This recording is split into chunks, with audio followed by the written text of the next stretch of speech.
안녕하세요. 지난주에 이어서 오늘 갈라디아서 성경 공부 이어가도록 하겠습니다. 지난주에 말씀드릴 때는 오늘 이제 2장과 3장을 보겠다 말씀을 드렸는데 준비를 해보니 이제 2장만으로도 또 설명해 드릴 내용들이 많아서요. 오늘 2장을 보고 또 3장은 다음 주에 보도록 하겠습니다. 2장은 크게 이제 두 단락으로 나뉩니다. 1절부터 10절까지가 이제 하나의 내용이고요. 또 11절부터 21절까지가 이제 또 두 번째 단락을 이루는데 먼저 2장의 전반부 말씀부터 살펴보도록 하겠습니다. 2장 전반부에는 바울이 지금 14년 후라고 말하는 그 시점에 일어났던 일에 대해서 설명을 합니다. 1장에서 바울은 자신의 사도성을 계속 변호했고요. 그리고 자기가 전하는 복음이 어떤 사람으로부터 배우거나 또 받은 것이 아니라 예수 그리스도께로부터 계시를 받은 것이다라고 하는 것을 항변했는데 그와 비슷한 맥락의 말씀이 2장 전반부에도 계속 이어집니다. 자신의 사도성을 변호하고 특별히 그 사도성을 변호하는 상황 속에서 자신의 사역과 또 예루살렘에 있는 그 다른 사도들의 사역이 동등한 대등한 관계 속에서 이루어지고 있다라는 것을 이제 설명하는 상황입니다. 그와 관련된 에피소드라고 할까요? 그 내용을 이제 1절부터 10절까지 이야기를 합니다. 1절에 보시면 14년 후에 내가 바나바와 함께 디도를 데리고 다시 예루살렘에 올라갔다 이렇게 이야기를 해요.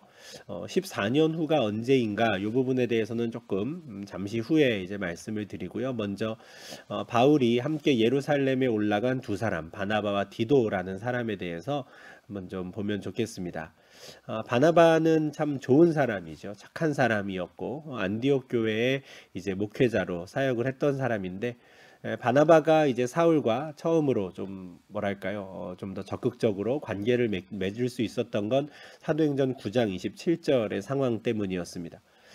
다메섹으로 가는 길에 회심을 했던 바울이 3년 만에 예루살렘에 돌아왔을 때 예루살렘에 있는 성도들, 특히 사도들 중에서 바울의 회심을 이제 진심으로 인정하거나 또 받아들이는 사람이 거의 없었습니다. 대부분 이제 두려워했지요. 혹시 자신들을 속이는 것 아닌가 겁을 냈었는데 그 상황에서 이제 예루살렘의 사도들과 바울 사이에서 중재했던 사람이 바로 바나바였습니다. 그가 바울을 데리고 예루살렘에 있는 성도들 앞에 나아가서 바울이 어떻게 예수를 만났으며 또 다메섹에 있을 때에는 어떻게 이제 복음을 전했는지를 이야기하죠. 그래서 그 덕분에 야고보라도 이제 바울이 좀 만날 수 있었습니다.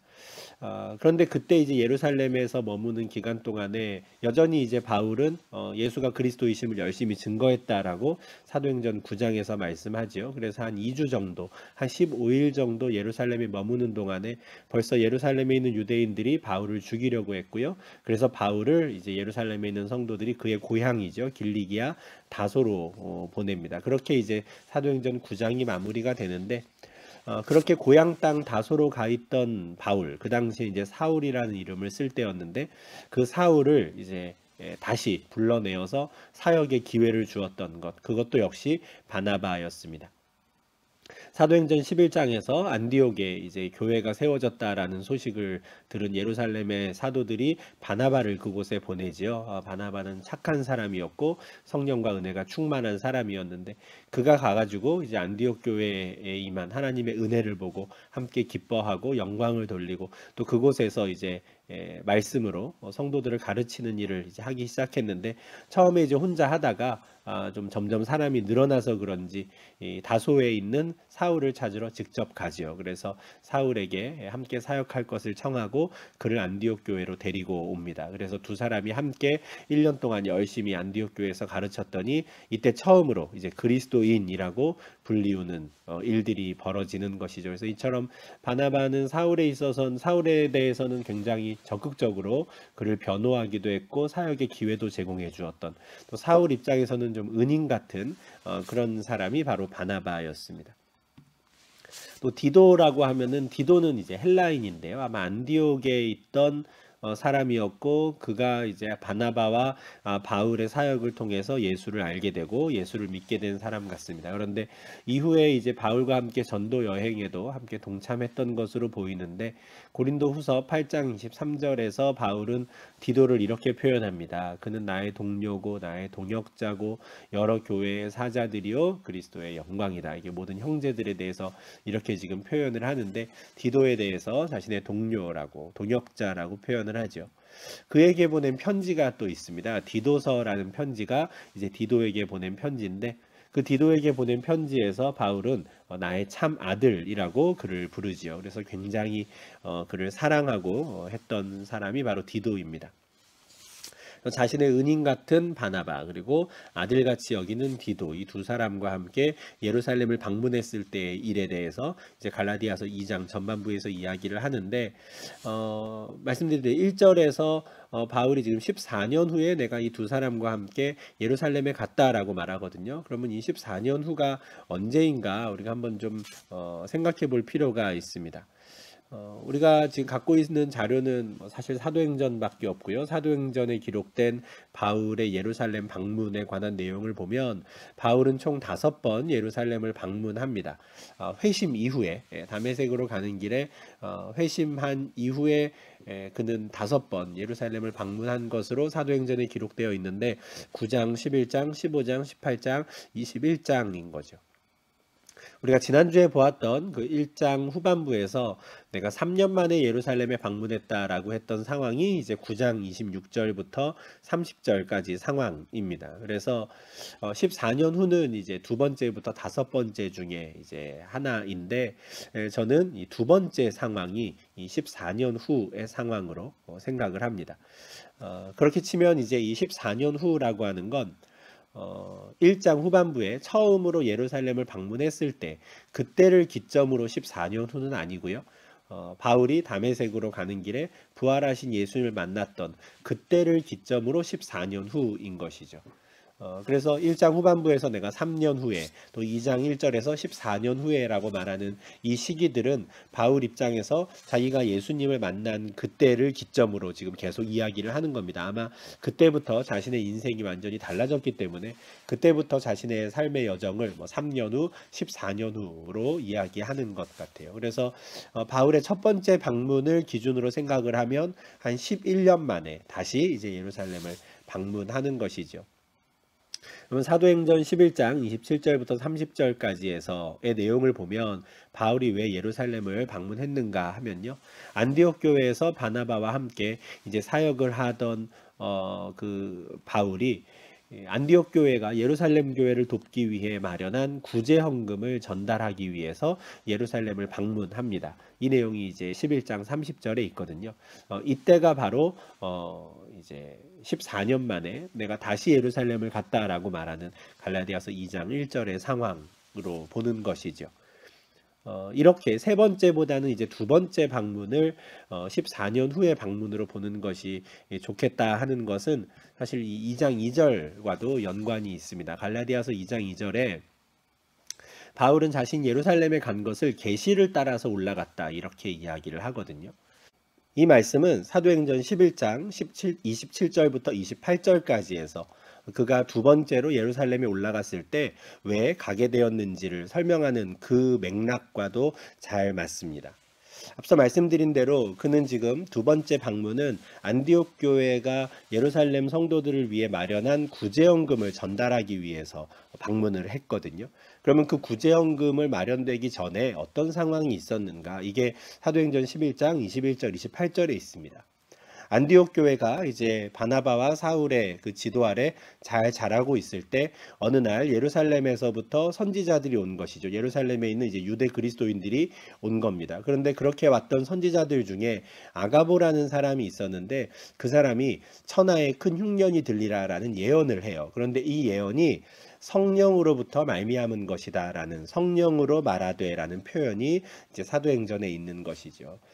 그가 성령의 감동을 받아서 천하에 큰 흉년이 들 것이다 했는데 실제로 로마 황제 클라우디우스 황제 때 그런 일이 있었다는 것이죠. 그리고 그때 예루살렘의 성도들이 특별히 더 큰 경제적인 어려움을 겪었기 때문에 안디옥 교회 성도들이 그들을 돕기 위해 구제연금을 마련해서 보낸 것이죠. 그래서 갈라디아서 2장 2절에서 우리가 계시를 따라서 올라갔다라고 하는 이 표현은 성령께서 예언하신 대로 큰 흉년이 들었고 그 큰 흉년을 상황 속에서 어려움을 겪고 있는 그들을 돕기 위해 우리가 올라간 것이다라는 식으로 우리가 생각을 할 수 있는 것이죠. 만약에 14년 후에 예루살렘을 다시 방문한 상황을 사도행전에 나오는 뭐 세 번째라든가 네 번째 방문으로 만약에 우리가 생각을 한다 하면 바로 이 갈라디아서 2장 2절에 나오는 계시를 따라 올라갔다라고 하는 이 말씀과 어떻게 접목을 시킬 수 있는, 연결시킬 수 있는 정황이 없습니다. 이런 점에서도 지금 갈라디아서 2장에서 말하고 있는 상황은 사도행전 11장 30절에서 그때 이제 바나바와 사울이 구제연금을 전하러 예루살렘에 방문했다라고 하는 그 시기로 보는 것이 좋은 것이죠. 그렇게 해서 두 번째 이제 예루살렘 방문 때 바울은 예루살렘에 있는 이 사도들 또를 만나게 됩니다.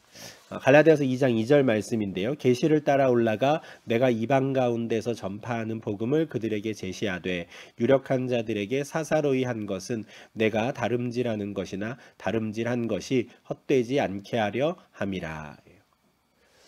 두 번째로 예루살렘에 방문을 했을 때 그때 만난 사도들에게 자신이 이방 가운데서 전파하는 복음, 지금 길리기아 다소 지역에서도 그는 복음을 열심히 전했고요.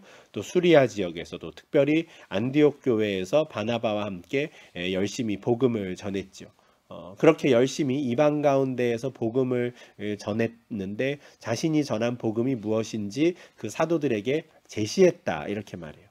여기서 말하는 이 제시했다라는 말은 뭐 혹시 내가 잘못 전하는 게 있으면 좀 말해 주십시오. 뭐 수정할 게 있으면 말해 주십시오. 이런 식으로 조언을 구하려는 목적으로 설명을 한, 브리핑을 한 그런 게 아닌 겁니다.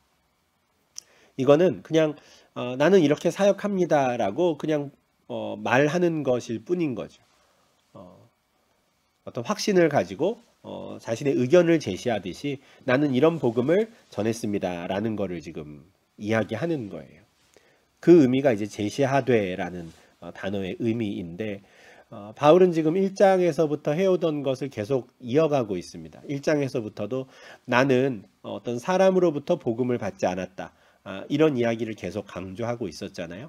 1장 16절 17절에서도 처음 이제 부활하신 예수님을 만난 이후에 바로 내가 예루살렘에 있는 사도들을 만나러 가지 않았고 아라비아로 가서 그곳에서 그리스도의 계시를 받았다 이 이야기를 했는데 이번에도 마찬가지인 거죠. 내가 두 번째 예루살렘을 갔을 때에도 내가 열심히 벌써 그때가 한 11년 정도 되니까요. 11년이나 지난 뒤니까 한 10년 이상 동안 내가 열심히 전했던 복음의 내용이 무엇인지를 그냥 제시하는 거예요. 내가 이방인들에게 이렇게 복음을 전했는데도 다 알아듣더라 라는 식으로 제시한 것이죠. 지금 바울이 말하고자 하는 것은 내가 어떤 사도들로부터도 어떤 사람으로부터도 복음을 배우거나 수정받지 않았다, 도움을 받지 않았다라는 걸 이야기하고 싶은 겁니다.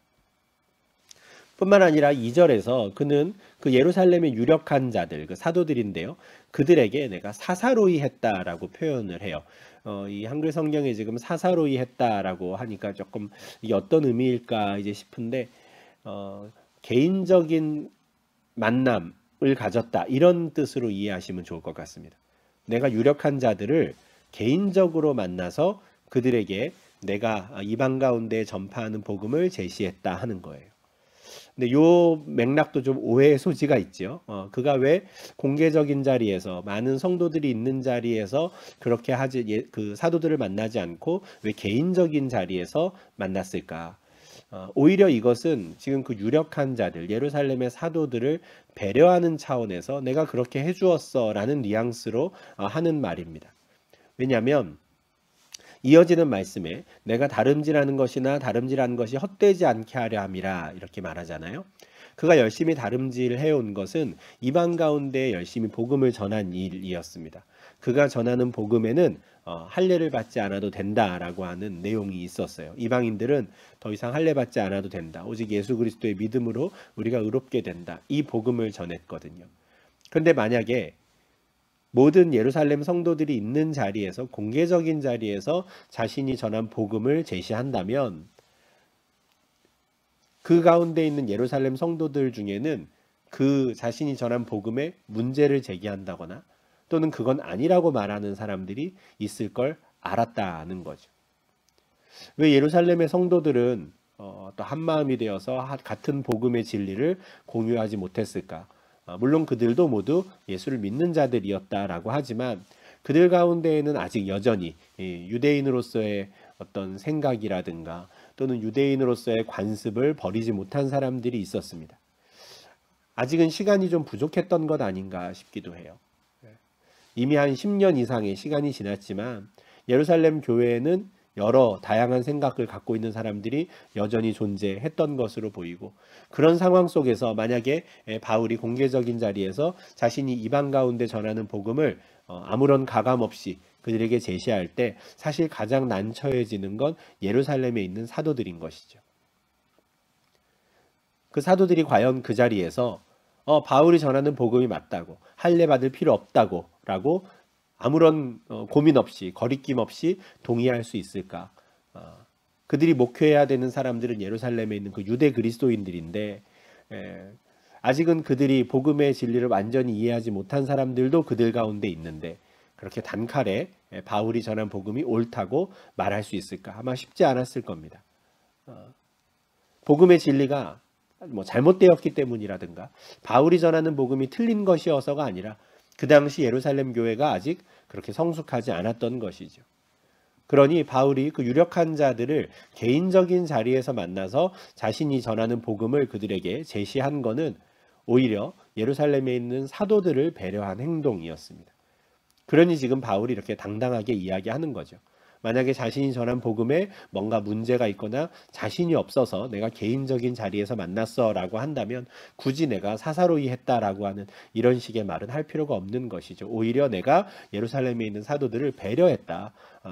그들과 내가 대등한 관계다라는 것을 강조하기 위해서 이런 이야기까지도 지금 하고 있는 것입니다. 또한 그가 그 누구로부터도 복음을 배우지 않았다는 것, 그리고 자신이 받은 계시가 틀리지 않았다라는 것을 강조하기 위해서 또 다른 상황을 하나 더 이야기하는데요. 함께 갔던 디도에게 할례를 받게 하지 않았다라는 거예요. 3절 4절 말씀인데요. 그러나 나와 함께 있는 헬라인 디도까지도 억지로 할례를 받게 하지 아니하였으니 이는 가만히 들어온 거짓 형제들 때문이라. 그들이 가만히 들어온 것은 그리스도 예수 안에서 우리가 가진 자유를 엿보고 우리를 종으로 삼고자 함이로되. 디도는 헬라인이라고 말씀을 드렸는데 그러다 보니 할례를 받지 않았습니다. 할례 받을 필요가 없죠. 그런데 예루살렘에 갔다고 해서 억지로 할례를 받게 하지 않았다라는 거예요. 앞서도 그 당시 예루살렘 교회의 상황을 잠깐 좀 말씀을 드렸지만 사도행전 15장 1절에 보면 유대로부터 온 어떤 사람들이 안디옥에 와서 이런 말을 했어요. 너희가 모세의 법대로 할례를 받지 아니하면 능히 구원을 받지 못하리라. 이들은 할례를 구원의 필수 조건으로 생각하는 사람들이었던 겁니다. 이런 사람들이 유대 예루살렘에 있었던 거예요. 그러니까 그리스도인이 아닌, 그러니까 그리스도인 공동체 밖에 있는 그냥 보통의 다른 유대인이 아니라 교회 공동체 안에 있는 유대인들 중에도 이렇게 생각하는 사람들이 있었다라는 거죠. 여전히 할례가 구원의 필수 조건이라고.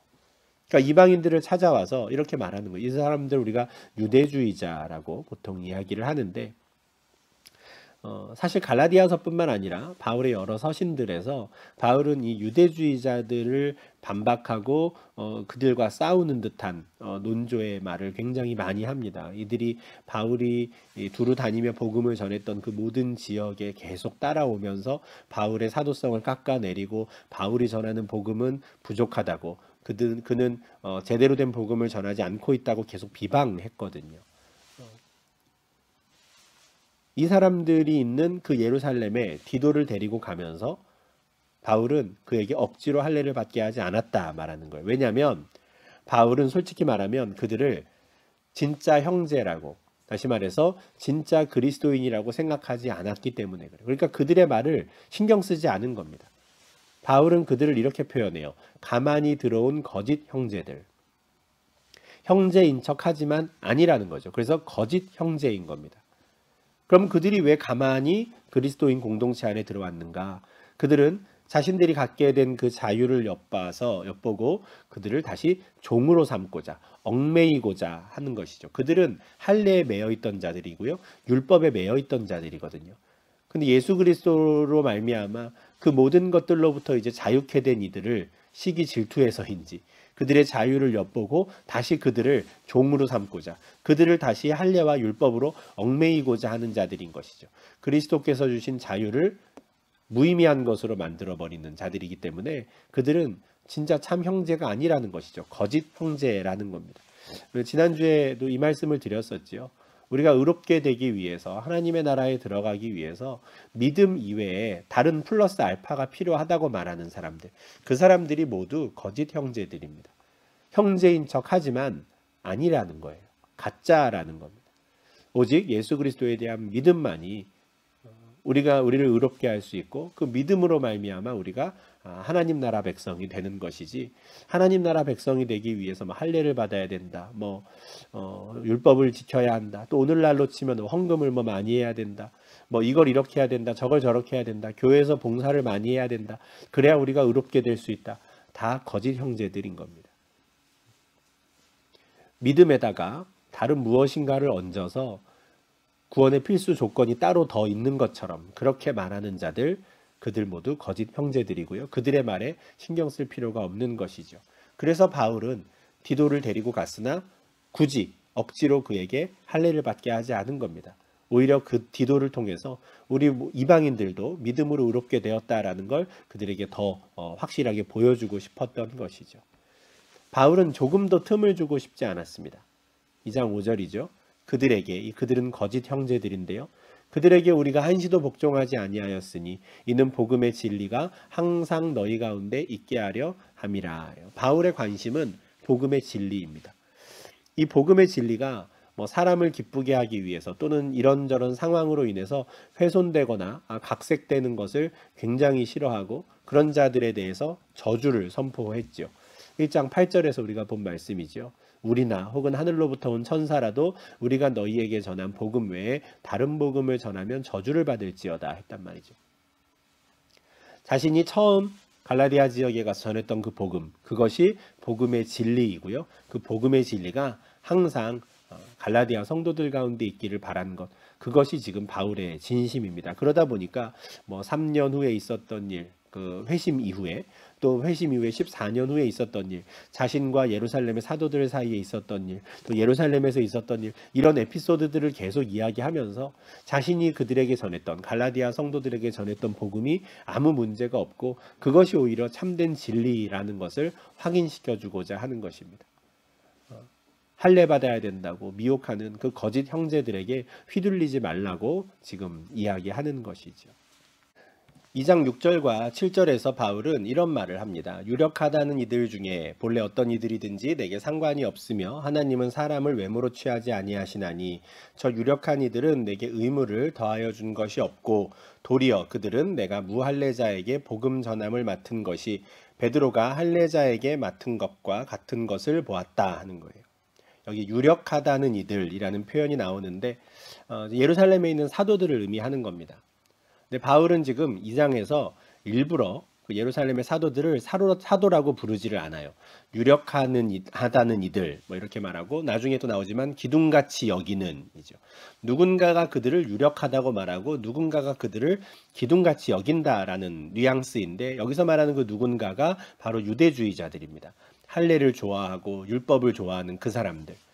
그러니까 여기서 말하는 그 유력하다는 이들은 사실 그 유대주의자들을 좀 비꼬는 표현이에요. 그들이 그렇게도 좋아하는 그 사람들 이렇게 말하는 건데, 절대 예루살렘에 있는 그 사도들을 무시하는 표현은 아니고요. 그들을 떠받드는 자들을 지금 무시하는 거죠. 그들은 그렇게 예루살렘의 사도들을 대단한 양 그렇게 떠받들지만 나는 어떤 이들이든지 개의치 않는다 이렇게 말하는 거죠. 본인과 예루살렘의 사도들이 동등한 관계에 있다라는 것을 이렇게 어필하는 겁니다.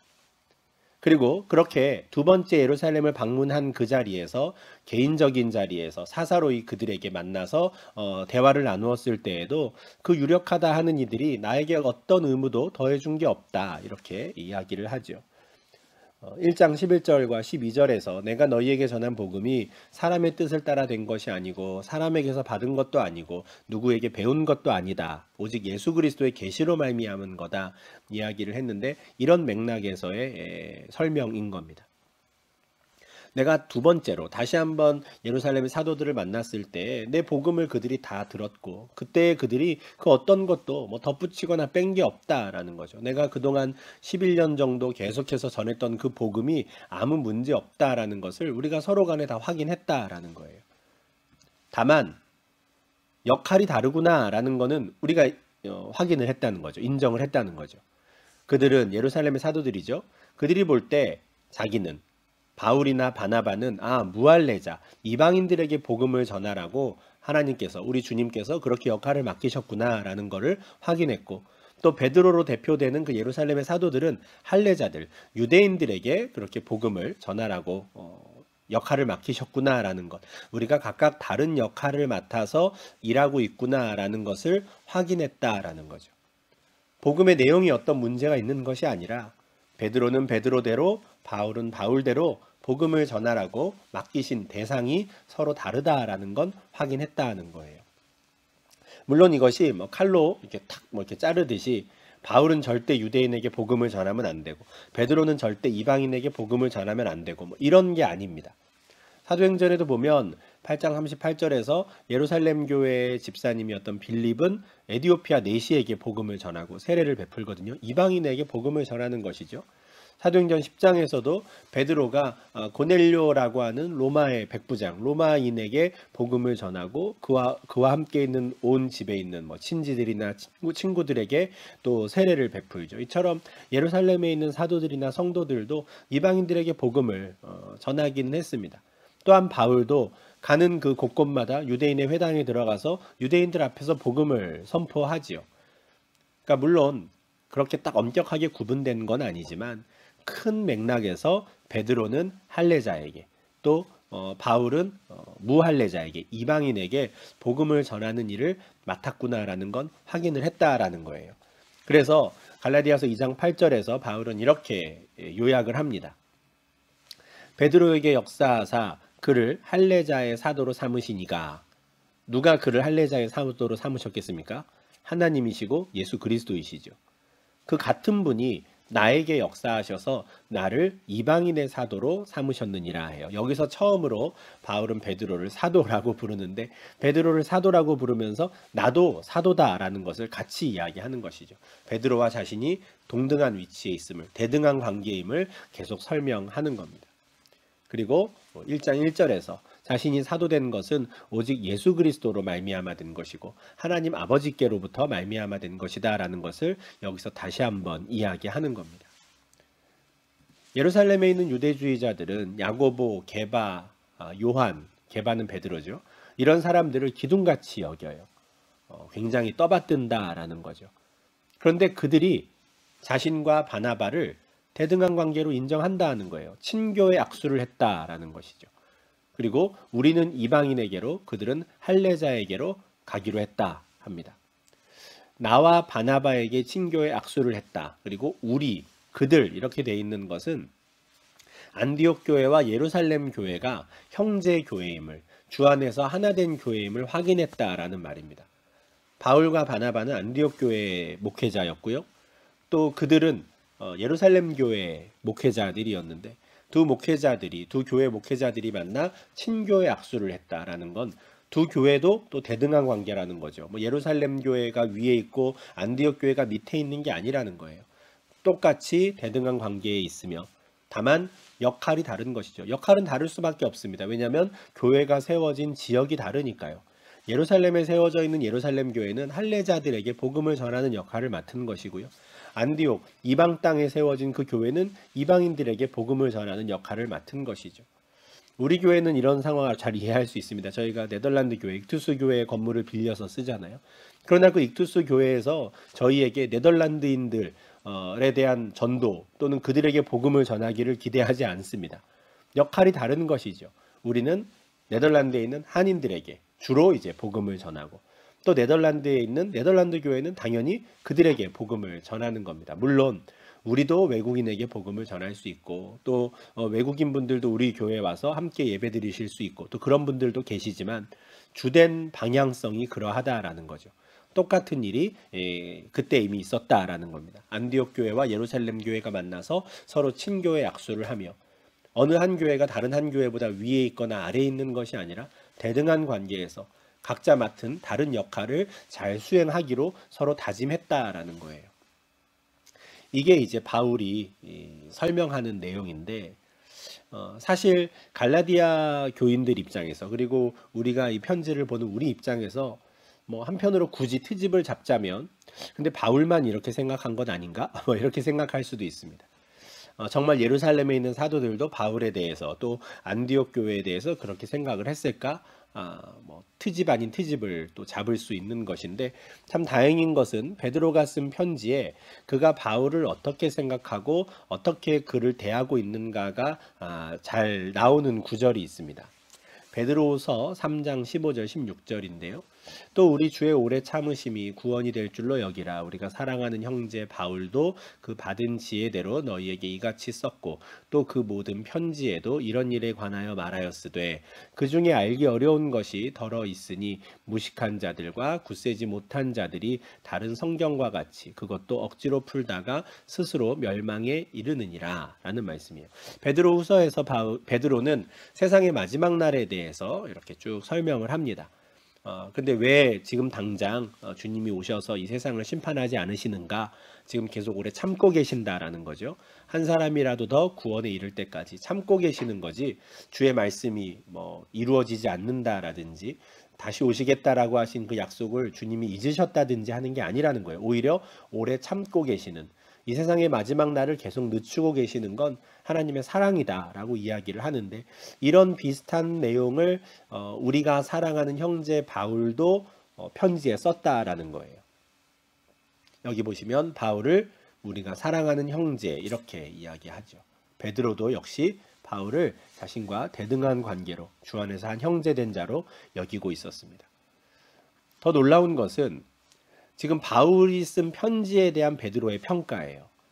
이 내용을 잘 보시면 바울이 하나님께 받은, 주 예수께 받은 지혜대로 편지를 썼다는 거예요.